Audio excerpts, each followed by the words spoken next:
tears. From the family farm to a chandelier, we sell history loud and clear. We've sold everything from collectibles to real estate, but every auctioneer has that one asset that they secretly hope walks through the door. So today we're going to talk about our favorite auctions, some of the weirdest things we've seen, and some of the assets we love the best. Today we're talking auction. Anyway, welcome to Talkin' Auction. My name is Rob. I live in the upstate of South Carolina, and my co-host. Hi, I am Holly McGee. I am in the Midlands in Columbia, South Carolina, capital city, and I'm an Awesome. auctioneer. Oh yeah, you know what? Maybe we should talk about. So Holly and I are both graduates of the Certified Auctioneers Institute through the National Auction Association. It's the highest designation they offer. It's a 3-year program.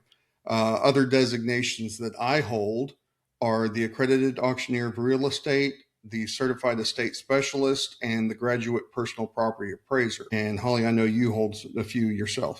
Yes, I am also CAI, as you mentioned. I am also CES, which is Certified Estate Specialist.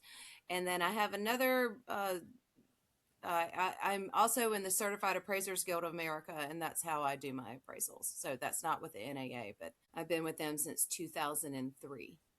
Right. So you still do like used path appraisals. You just went a different path than I did on that one. Right. Today's beer is Highland Brewing Daycation Gold. For those of you that are beer drinkers, this is, I mean, I'm not a like hardcore beer drinker. We just thought this was going to be a great segue for the show and a way to promote local businesses. So KOLSCH style ale, never heard of it. Pick this up today. This brewery, again, like as I said, is out of Asheville, North Carolina, which is about 45 minutes from me. So, and what do you bring? So we have a beer garden, 1 block down, and I did not have beer. And so I walked in, I said, I need a beer. And look, it's Kitten Summer Ale. Oh my gosh, how cute is that? It is a fat orange cat, but I bought it because it has kitties on it. And these guys, look, I'm old. I'm going to have to look and see where they're from. They're from North Haven, Connecticut. Oh, no. Well, you bought a Connecticut. I bought a Connecticut, but it had kitties. You get a pass on that. And you know what? I've never heard of that brewery before. So they may still be a small one, you know? That's lovely. Yeah, I just found out that this may be, I like the really light lagers. The light and crisp. This Kolsch. Wow, that is really good. Good. Well, so cheers. Yeah. Cheers, my friend. Yeah, cheers to you. So I know you've had some interesting auction stories, and I've been with you at least on one of them that was pretty special. I normally do real estate. I really haven't delved into a lot of personal property. I've gotten to not auction, but I did get to hold like a fighter pilot's helmet from the Vietnam War, and got to talk to him and hear their stories, because I mean, a lot of people I think misunderstand auctions. Yes, we're there to sell an item, but the stories behind the item is what makes the value go up. Let's face it, Banksy's girl with the balloon, yes, it probably would have sold for millions, but actually gained value once he did the shredder trick when it sold at auction, because now it's got a story even on top of being a Banksy, so the stories go with them a lot of times too. And I think that's what happened, at least with the auction I was with you on that pottery. Right. So if you want me to tell the story. Absolutely. In South Carolina, there's a lot of really old pottery from prior to the Civil War that floats around our area. And so anytime somebody finds a pot, they're like, oh, it's Edgefield. And Edgefield pottery looks a certain way. It only comes from one area, from Edgefield, South Carolina. And so a lot of times it's misidentified. And I was actually in the Food Line parking lot, and a woman called me and said, hey, we want to sell my mom's Edgefield pottery. We're in town. And I'm like, okay, right. I said, well, can you send me a picture of the bottom? Because that's the telltale sign, because the slip is not on the bottom. You can identify Edgefield quickly because of the color of the bottom of the pots. She said, well, I don't have a picture of the bottom, but I have a picture of the flower. And my ears popped up immediately. I said, where are you? and they were on Lake Murray, which is pretty large. Lake Murray is one of the largest man-made lakes, I think, in America, at least in South Carolina that I know of. They were about 45 minutes away. I seriously did not go grocery shopping. I started driving toward them. I went by the auction house, got two roughnecks and lots of towels to be able to pack it in a contract. And I knew that it was a decorated piece. When she said it had I was like, okay, this is definitely Edgefield. And it ended up being, it's a Lexington courtship. So it was prior to Lexington County becoming a county. It was pristine. It had been sitting behind a door for 50 years with fake flowers in it. Wow. So, When you're saying color at the bottom, are we talking like a terracotta red or? no, it's light. It's very gray. There's no red. So like Union County and Catawba Valley is more red or brown. Edgefield is very gray, and it's because of the pigment that comes out of the ground in Edgefield County.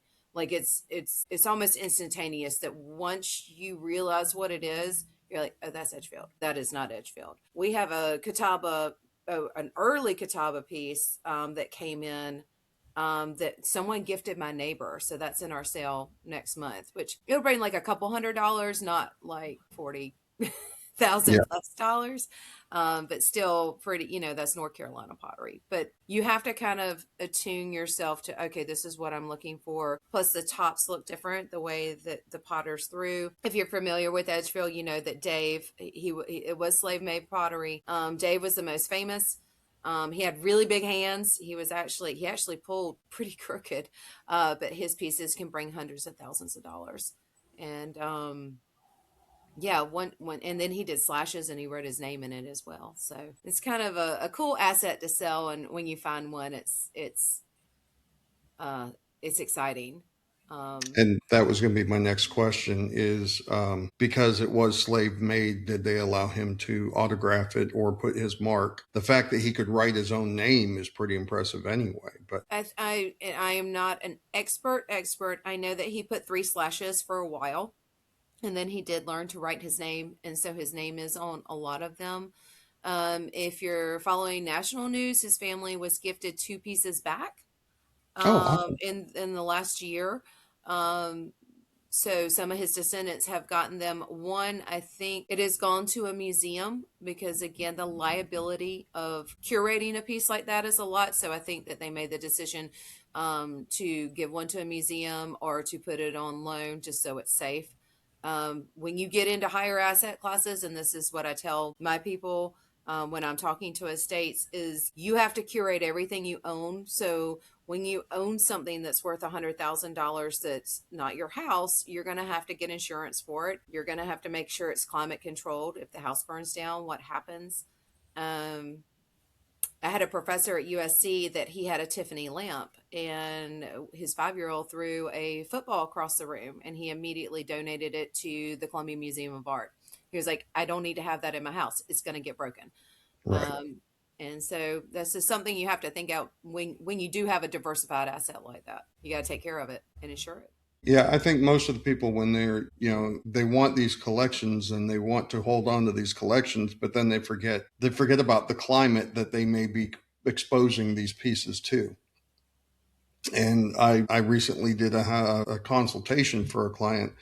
They wanted me, and man, some of the stuff, it wasn't high end, but it was nice enough. It would have brought several thousand at auction. Unfortunately, the house had been closed up Uh-huh. for almost a year, maybe a little longer, because we did find a tree growing through the kitchen.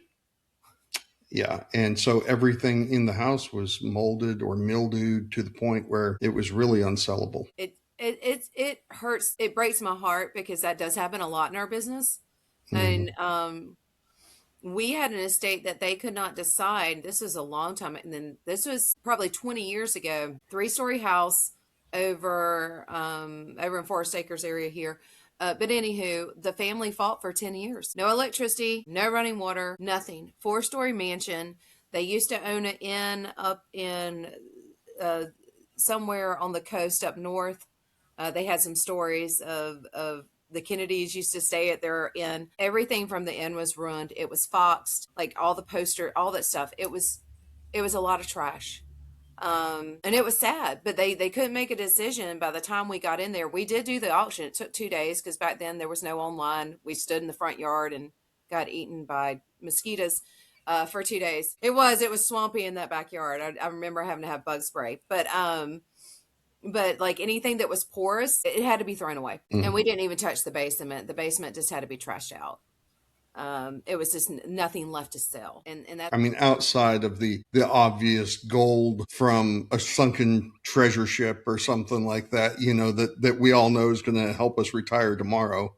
Or is there just something that is just so niche that you find so cool? It may not be a high value item, but you just really want to hold it. So I love doing collections, and I know that's kind of different than some people. They're like, "Oh my gosh, I can't believe you do audiophile sales." I would love like a collector's estate of mid-century modern kitsch.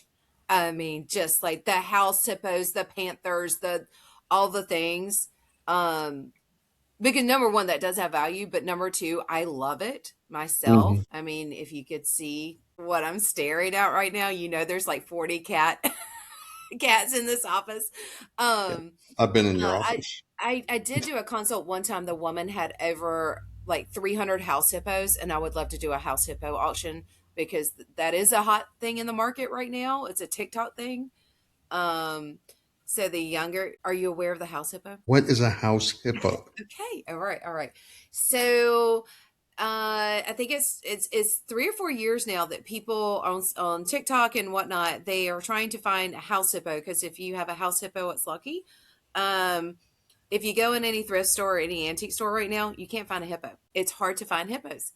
You're Um, talking about the animal, the hippo. the animal. So if it's glassware, if it's pottery, you're supposed to have a hippo in your house for good luck. I have four just in case. I thought that was I have dragon. one from the Metropolitan Museum here in my office. So it is a thing. It's a movement that Okay. they collect hippos, and you just display your hippo um, in your house. But we see, okay, the item that sells at a variety sale for more than they expect is if they have a hippo figurine. If they've got an open mouth, you put a coin in the mouth or something like that. I've seen the dragons. And Hippo's there's new the for me. cricket, the brass cricket's supposed to have a box. You never find the box in the estate. You find the cricket, but you never find the box. And they're supposed to be together. I found the box twice and never a cricket. I had a cricket in the last sale. We could have We could have combined. combined. I think just a real cool, chic, modern, kitschy, weird. I like that. It's fun. Yeah. It's colorful usually. What would be yours? Like, what would asset? For me, anything if especially if it had a story, I'm big into military stuff. And I will watch the History Channel on all the warriors and all the even backgrounds, and I visited Gettysburg twice. I love the thought processes that people have to go through to fight a battle, not only at the general level when you have to order somebody to go into battle and try to not only ensure victory but preserve your troop level, but then what goes through somebody's mind when they're being ordered to charge straight forward, Have you ever seen like the war letters? Because we have sold those before, where they're writing back from the war to like. I mean, we had one that was steamy love letters. They're like, "Sell it. We don't know what to do with it." I was like, "Ooh, okay." But it does give some insight, of what a troop is thinking or what a soldier is thinking. Um, and I mean, ephemera is a whole nother thing. right. We did an ephemera sale, which was really, really cool. But I think back then, maybe it was weird. We had 200, we did it online. We did it live, like a live stream online way back in the day. We had three people sitting in the gallery, and we had 300 people in the queue. And I think that's the weirdest auction I've ever called. And my dad actually sat in the gallery because we shipped everything. We had like the first Batman posters, and like it was cool, but it was just paper. It was all sorts of war papers, and I was like, we can do it, but I doubt anybody in Columbia is going to buy this. And so my dad sat there, so I didn't feel so alone because there were 300 bidders I was talking to, but I couldn't see them. Right. And really, Columbia is a good spot for it because you got Fort Jackson, Shaw Air Force Base, What you've got? There's other bases around there. I There, just can't we have remember. three: Shaw, McIntyre, and then you have to be careful driving because, like, you're not supposed to drive on base right now. So it's like, don't get in that line. They're gonna Yeah, tell you to turn around. I was fortunate enough to run a benefit auction for the finance corps at Fort Jackson a few weeks ago, I was and hoping you were gonna invite me. I didn't get an invite. I'm sorry. It's okay. But it was interesting because, that used to be an open base. I visited there before, just showed my veteran ID and went in. And this time, no, they wanted to know why I was there. I had, my car got searched and I'm wearing a tux. Yeah, I'm wearing a tux. And they're like, why are you here? Nobody told them at the front gate that the auctioneer would be there. Oopsies. So, but I mean, they were I'm with very the band. professional. I'm with the band. They were absolutely very professional and kind and welcoming. Once we verified my credentials, and I had a great time. It was absolutely cool to watch them perform their ceremonies. Well, because we do have all the bases around, like when I walk into an estate, I know immediately if someone's military because they have all the same stuff that they brought back from Vietnam and from, like, it's the same things. Right.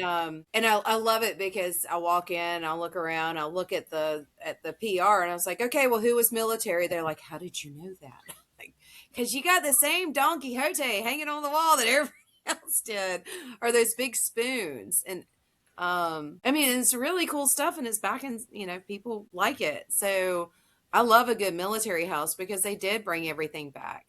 That's Um, how I know somebody was stationed in Germany if they have a shrunk. right. Well, in the Army issue China, they were supposed to turn it back in. They all brought it back from Germany. Right. We have sold so much. I'm like, you're supposed to turn that back in. Oops. Um, but yeah, you know what though? A shrunk. Ugh, what a lost leader now because nobody wants to move them. But if they're pretty and you have the space, what a utilitarian piece of furniture. I'd love to have one if I found the right one. Oh But yeah, everybody says I need storage, I need storage, I need storage. Well, there you go. There's a 9-foot wall of storage for you. The problem is you got to move it. gotta move it. Yeah. Yeah, have to move it. And they're big and they're heavy and they're furniture, and furniture's just not moving right. I keep hoping that we're not the echo chamber though on the curse of the brown wood.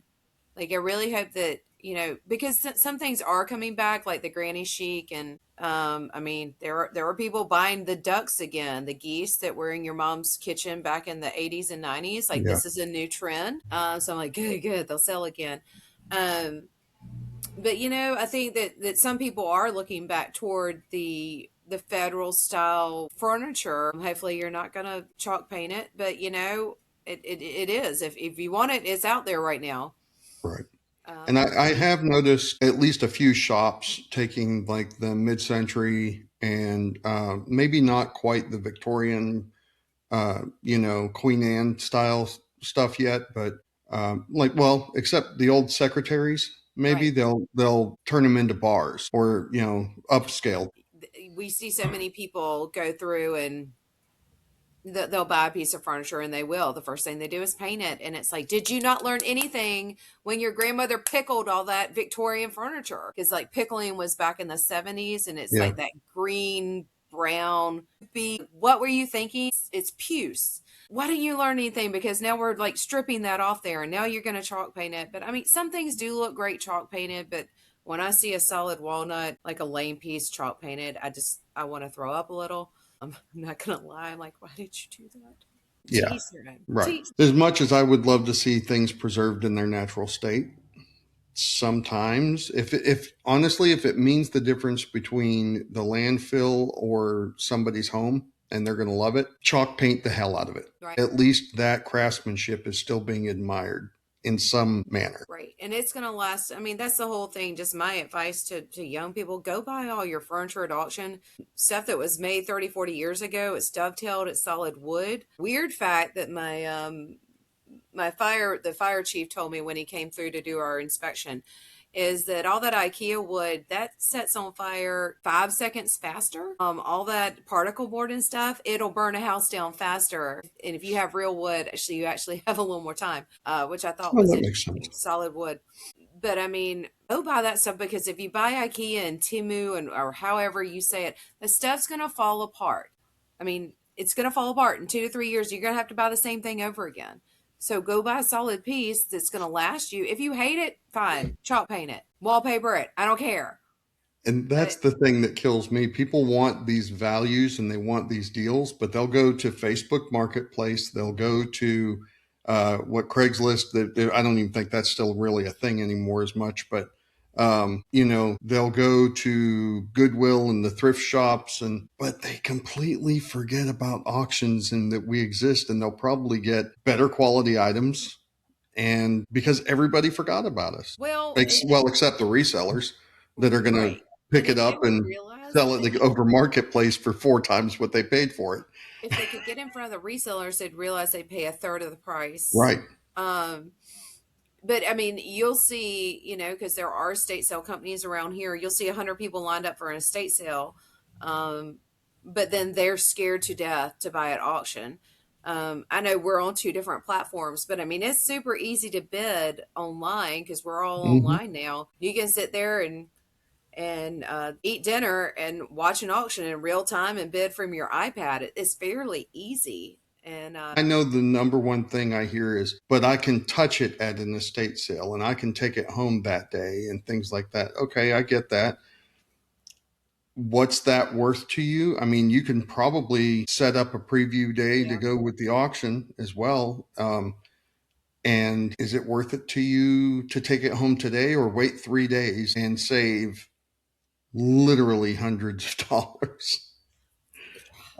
Yeah, and there's always a loss leader in every single estate auction where somebody missed they I mean they no one's paying attention, and here's this really cool item that's worth a lot more money, but there's only one bidder. You've got to have two bidders to create a competition. And so there's always what we call sleepers. Man, you got a great price on that desk or that vase or whatnot, because nobody else was looking at it. There was 2 book lots in our last sale, last variety sale. One of the books was from 1818, and it was philosophy and religion. He was so excited. I think he paid like $4 for it because yeah, nobody else was looking. right. And those are especially the first editions and things like that. We have an appraiser local to me in the upstate here. That's kind of her specialty. Her niche is first edition books. So she'll find those on auction and resell them because she knows the value of them.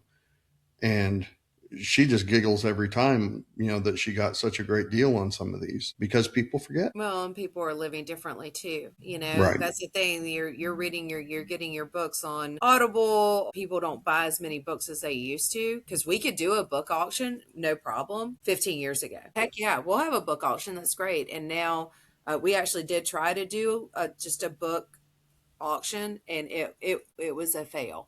It was a massive fail. I was like, oh wow, people don't buy books anymore unless they're historical or first editions, or the illustrator is important. I used to own Alice in Wonderland in shorthand, which was a super cool book. I did sell it. I sold it at auction, because again, I didn't want to curate it anymore, because I had a pretty massive book collection. When I moved, I didn't have the space for it, so I sold everything. So my question is it because people aren't buying it anymore, or is it because people have gone on to the new shiny platforms and buying there? So I know a lady that bought mid-century modern furniture that somebody had basically painted, it was kind of in rough shape from what I understood, but they painted it to her specifications.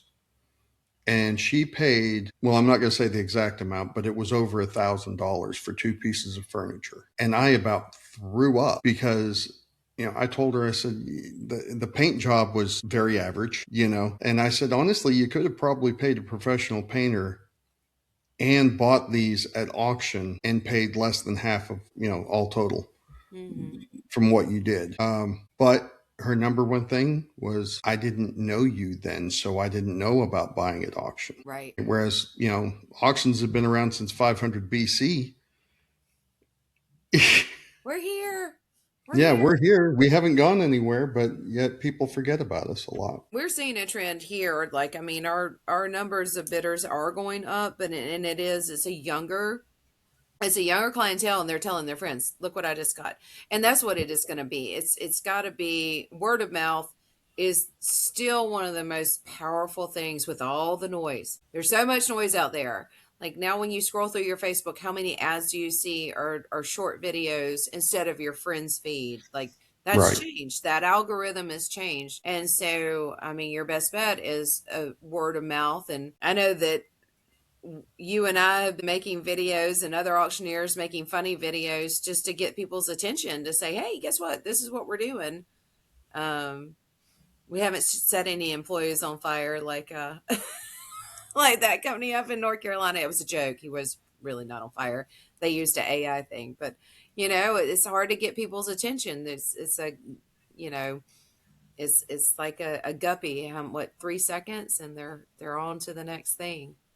But it's just educating the public on how much fun it's, you know, and that's on us. The onus is on us too. We need to go out and tell people what we do, and how much fun it is. And I mean, my curator Catalina, she bought a lot of things and was very excited in the last variety sale. She has an amazing bar, and so she buys all the pretty barware. And she was giddy on Friday that she won some of the items she wanted, that she really wanted. When you go to these websites, there's usually a search option, you know, find out if there's something in the auction close to you, or, you know, Google it. Hey, are there any auctions, you know, auction barware or barware auction or something? Because we try to put the descriptions in there and hopefully Google will pick it up.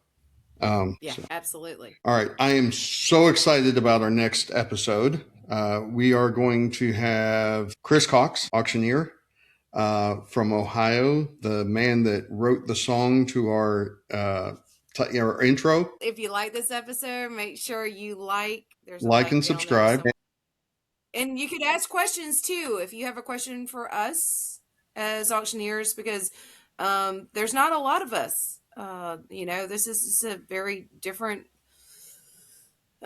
profession, and so if you have any questions, we'll be answering In them. the description, you can find links to Holly's auctions, links to our auctions, and as she said, let us know what you like to see at the auctions and if you have any questions. So we'll see you next time.